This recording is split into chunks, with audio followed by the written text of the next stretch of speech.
প্রিয় ভাই বোনেরা, ইসলামের জন্যে কাজ করতে গেলেই বাধা আসে। জি, আমরা যদি সাহাবা একরাম রিদওয়ানুল্লাহ তাআলা আলাইহিম আজমাইনের জীবনের দিকে তাকাই। আসসালামু আলাইকুম ওয়া রাহমাতুল্লাহি ওয়া বারাকাতুহু। নাহমাদুহু ওয়া নুসাল্লি আলা রাসূলিহিল কারীম, আম্মা বা'দ।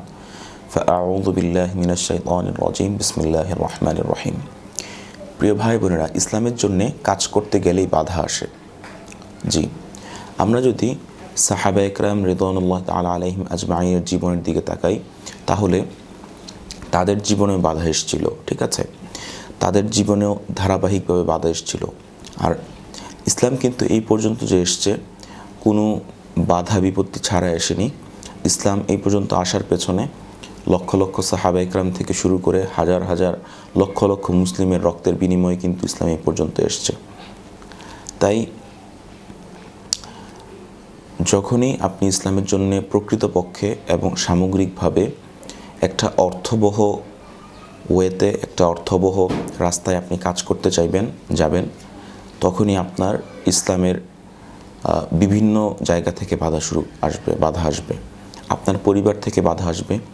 আপনার মা বাবারা মনে করবেন যে আপনি হয়তোবা শেষ হয়ে গিয়েছেন, আপনি হয়তোবা ব্যাকডেটেড হয়ে যাচ্ছেন, আপনি হয়তোবা আপনার লাইফের যে এইমস অ্যান্ড গোলস ছিল, আপনার লাইফের যে লক্ষ্য ছিল, সেই লক্ষ্য থেকে আপনি দূরে সরে যাচ্ছেন।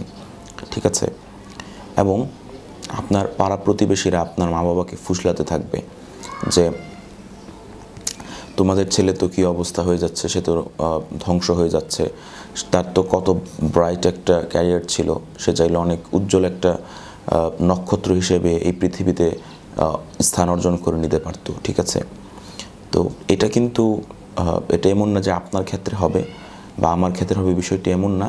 এটা যুগ যুগ ধরে ইসলামের জন্যে যারাই কাজ করে এসছে সকলের সাথে একই বিষয় ঘটেছে, এবং ভবিষ্যতে যারা কাজ করবে সকলের সাথে একই বিষয় ঘটবে। এখন বিষয় হচ্ছে যে আপনি থাকবেন কি না, বা আপনি যদি চলেও যান, এটা কি ইসলামের কোনো ক্ষতি হবে? না, ইসলামের কোনো ক্ষতি হবে না। ইসলামের আপন গতিতে এগিয়ে যাবে। আর আল্লাহ রাব্বুল আলামিন পবিত্র কোরআনে বলেছেন, ইউরিদুনা লিইউতফিউ নূরাল্লাহি বিআফওয়াহিহিম ওয়াল্লাহু মুতিম্মু নূরিহি ওয়ালাউ কারিহাল কাফিরুন, যে তারা চায় ইসলামের বাতিকে ফু দিয়ে নিভিয়ে দিতে।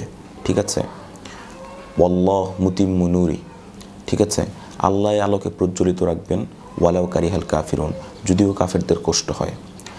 যেখানে আল্লাহ রাব্বুল আলামিনের সরাসরি ওয়াদা রয়েছে, কোরআনের মতো এরকম যেই কিতাবে কোনো সন্দেহ নেই, সন্দেহ ছাড়া একটি কিতাব, এই কিতাবের মধ্যে সরাসরি আল্লাহ রাব্বুল আলামিন আপনার আমার জন্যে অনুপ্রেরণার বাতি, অনুপ্রেরণার যে খোরাক সেটা দিয়ে দিয়েছেন।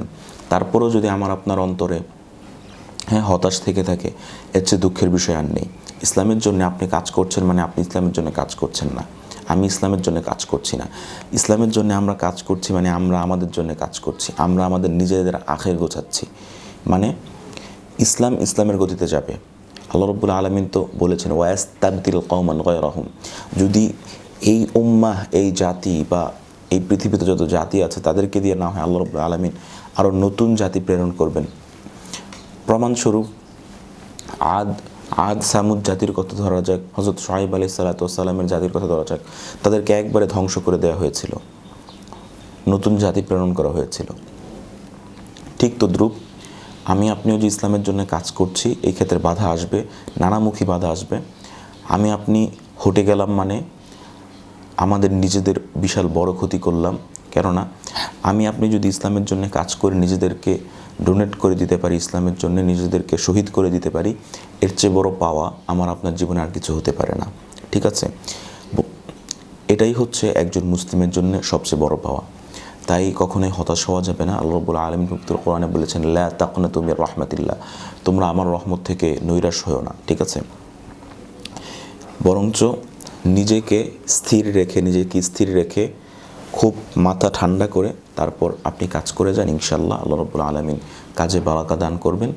আর অবশ্যই আস্তে আস্তে করে সংগঠিত হতে থাকুন, কমিউনিটি গঠন করতে থাকুন। আপনার পাড়ার প্রতিবেশী, আপনার আত্মীয় স্বজন, আপনার এলাকা, আপনার সমাজ, তাদেরকে নিয়ে কিছু সামাজিক কার্যক্রমে সংগঠিত করতে থাকুন। ঠিক আছে, এবং শিক্ষামূলক কার্যক্রম সংগঠিত করতে থাকুন, যেটা কিনা অত্যন্ত গুরুত্বপূর্ণ এই জাহিলি এই সমাজের জন্যে। ভালো থাকবেন, দোয়া করবেন আমাদের জন্য। আসসালামু আলাইকুম।